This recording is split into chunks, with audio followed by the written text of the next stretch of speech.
Assalamualaikum warahmatullahi wabarakatuh. Perkenalkan, nama saya Hina Salsabila dari kelas 1A Kebidanan. Di sini saya akan membuat video tentang sistem reproduksi manusia. Reproduksi adalah kemampuan makhluk hidup untuk menghasilkan keturunan yang baru. Tujuannya adalah untuk mempertahankan jenis dan melestarikan jenis agar tidak punah. Sistem reproduksi pada manusia akan mulai berfungsi ketika seseorang mencapai kedewasaan. Secara anatomi, sistem reproduksi wanita terdiri dari genitalia eksternal dan genitalia internal. Genitalia eksternal terdiri dari mons pubis, labia mayora, labia minora, klitoris, glandula vestibularis mayora, glandula vestibularis minor, sedangkan genitalia internal terdiri dari vagina, hymen, tuba uterina, uterus, ovarium. Genitalia eksternal yang pertama itu mons pubis. Mons pubis adalah penonjolan berlemak di sebelah ventral symphysis dan daerah suprapubis. Sedang sebagian besar mons pubis terisi oleh lemak. Jumlah jaringan lemak bertambah pada pubertas dan berkurang setelah menopause. Setelah dewasa, mons pubis tertutup oleh rambut kemaluan yang kasar.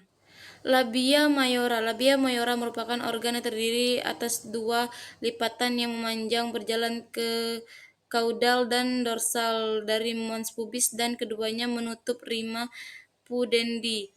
Permukaan dalamnya licin dan tidak mengandung rambut. Kedua labia mayora di bagian ventral menyatu dan berbentuk komisura anterior. Jika dilihat dari luar, labia mayora dilapisi oleh kulit yang mengandung banyak kelenjar lemak dan tertutup oleh rambut setelah pubertas. Labia minora merupakan organ yang terdiri atas dua lipatan kulit kecil terletak di antara kedua labia mayora pada bagian kedua sisi introitus vaginae. Kedua labium minus membatasi suatu celah yang disebut sebagai vestibulum vaginae. Labia minora ke arah dorsal berakhir dengan bergabung pada aspektus medialis labia mayora, dan di sini pada garis mereka berhubungan satu sama lain berupa lipatan transversal yang disebut frenulum labil. Klitoris terletak dorsal dari komisura anterior labia mayora dan hampir keseluruhannya tertutup oleh labia minora. Klitoris mempunyai tiga bagian, yaitu crura klitoris, corpus klitoris, dan gland klitoris.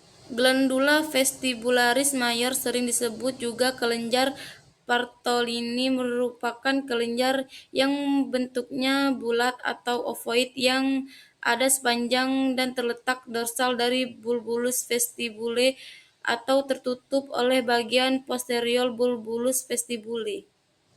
Glandula vestibularis minor mengeluarkan lendir ke dalam vestibulum vagina untuk melembabkan labia minora dan mayora serta vestibulum vagina. Organ ini adalah daerah dengan peninggian di daerah dengan peninggian di daerah median. Genitalia internal yang pertama yaitu uterus. Korpus meliputi fundus yang letaknya adalah pada bagian atas rahim dan rongga rahim. Rongga adalah tempat di mana embrio atau janin berkembang selama kehamilan. Lapisan dalam atau lapisan rahim disebut endometrium. Setiap bulan lapisan tersebut menebal dan mempersiapkan untuk potensi kehamilan dan menjadi gudang sementara selama menstruasi. Apabila kehamilan tidak terjadi, lapisan tengah dari rahim dikenal sebagai myometrium. Lapisan otot ini tersusun dari sel-sel otot polos yang secara kolektif memberi rahim kekuatan untuk berkontraksi dan mengeluarkan janin pada saat melahirkan. Lapisan terluar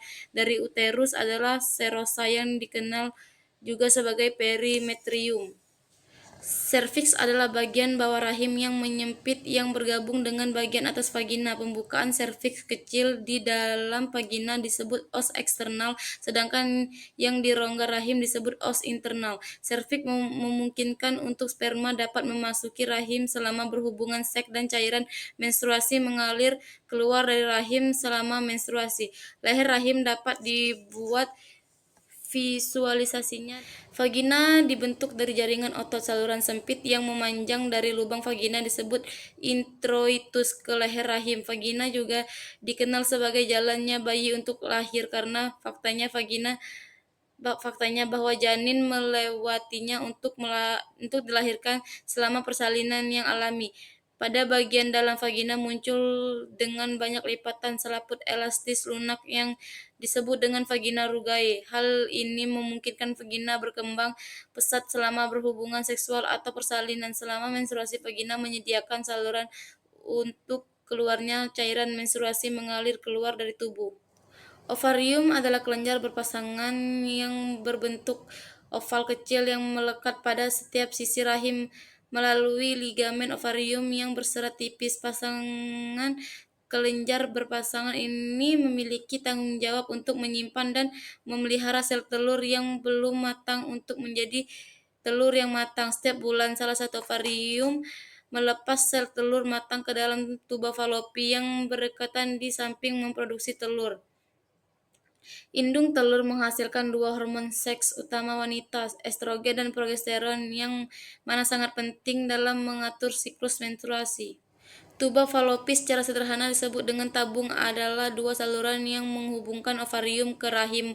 Mereka memiliki struktur utama dalam memfasilitasi fertilisasi atau pembuahan. Sistem reproduksi pria.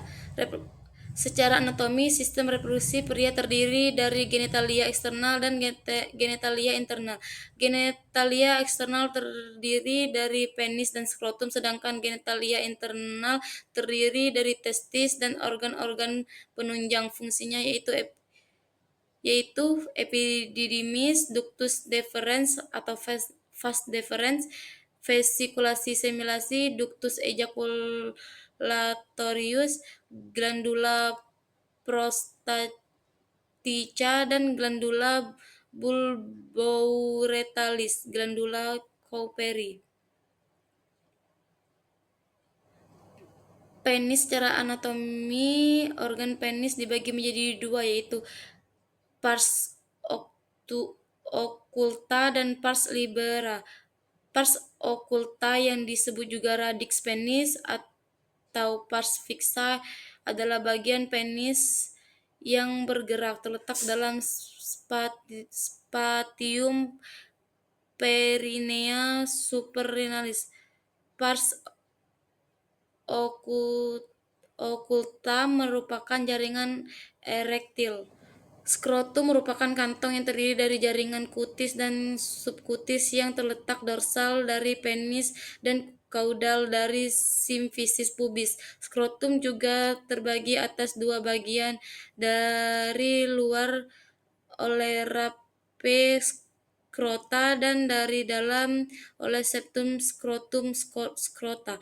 Masing-masing skrotum membungkus testis epididymis dan sebagai funiculus spermaticus. Skrotum sinistra lebih rendah daripada dextra. Internal. Yang pertama, testis merupakan organ berbentuk ovoid dengan jumlah dua buah. Biasanya testis sebelah kiri lebih berat dan lebih besar daripada yang kanan. Testis terletak di dalam skrotum dan dibungkus oleh tunika albuginae. Beratnya 10-14 gram. Panjangnya 4 cm, diameter anteroposterior kurang lebih 2,5 cm. Testis merupakan kelenjar eksokrin karena pada pria dewasa menghasilkan spermatozoa, dan disebut juga kelenjar endokrin karena menghasilkan hormon untuk pertumbuhan genitalia eksterna. Epididymis merupakan organ yang berbentuk seperti huruf C, terletak pada fascies posterior testis dan sedikit tupi facies lateralis. Epididymis terbagi menjadi tiga, yaitu caput epididymis, corpus epididymis, dan cauda epididymis. Ductus deferens, saluran berotot pada sistem reproduksi pria, berfungsi sebagai pembawa spermatozoa dan epididymis ke ductus ejaculatorius dan menghasilkan cairan semen yang berfungsi untuk mendorong sperma keluar dari ductus ejaculatorius dan uretra. Vesicula seminalis, organ berbentuk kantong bergelembung-gelembung yang menghasilkan cairan seminal. Jumlahnya ada 2 di kiri dan kanan, serta posisinya tergantung isi vesika urinaria. Ductus ejaculatorius merupakan gabungan dari ductus deferens dan ductus excretorius. Vesicula seminalis menuju basis prostat yang akhirnya bermuara ke dalam colliculus seminalis pada dinding posterior lumen uretra. Glandula prostatica merupakan organ yang terdiri atas kelenjar-kelenjar tubuloalveolar terletak di dalam cavum pelvis subperitoneal dorsal symphysis prostatica. Glandula bulbourethralis berbentuk bulat dan berjumlah 2 buah, letaknya di dalam otot sphincter urethrae externum pada diafragma urogenital dorsal dan uretra pars membranacea. Proses terjadinya kehamilan, ovulasi, ovarium melepaskan sel telur. Hormon yang berkaitan dengan siklus menstruasi menyebabkan telur di dalam ovarium menjadi matang setiap 28 hari atau lebih. Satu sel telur matang dilepaskan dari ovarium yang disebut ovulasi. Setelah dilepaskan, telur bergerak ke tuba falopi dan bertahan selama sekitar 24 jam. Jika sel telur tidak dibuahi selama waktu itu, sel telur akan hancur dan menstruasi dimulai 11-16 hari kemudian. Pemupukan sperma bertemu telur.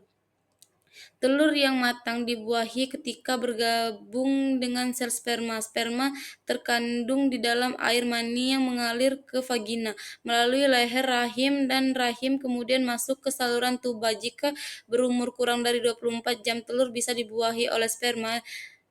Implementasi telur yang telah dibuahi menempel pada dinding rahim dan kehamilan dimulai. Sebagian besar sel telur dibuahi oleh sperma saat masih berada di tuba falopi. Telur yang telah dibuahi kemudian mengalir ke tuba falopi ke dalam rahim. Biasanya proses ini memakan waktu 1-2 hari. Saat mencapai rahim, telur menempel pada lapisan rahim dan kehamilan akan dimulai. Sistem reproduksi pada manusia memulai anatomi dan fisiologi masing-masing, sehingga sangat penting untuk kita ketahui dan kita bisa mensyukuri nikmat yang telah Tuhan berikan kepada kita dan agar tidak menyalahgunakan nikmat yang telah diberikan tersebut. Reproduksi merupakan kegiatan organ kelamin laki-laki dan perempuan yang khusus, yaitu testis menghasilkan spermatozoid, sel kelamin laki-laki, dan ovarium menghasilkan sel kelamin perempuan, ovum.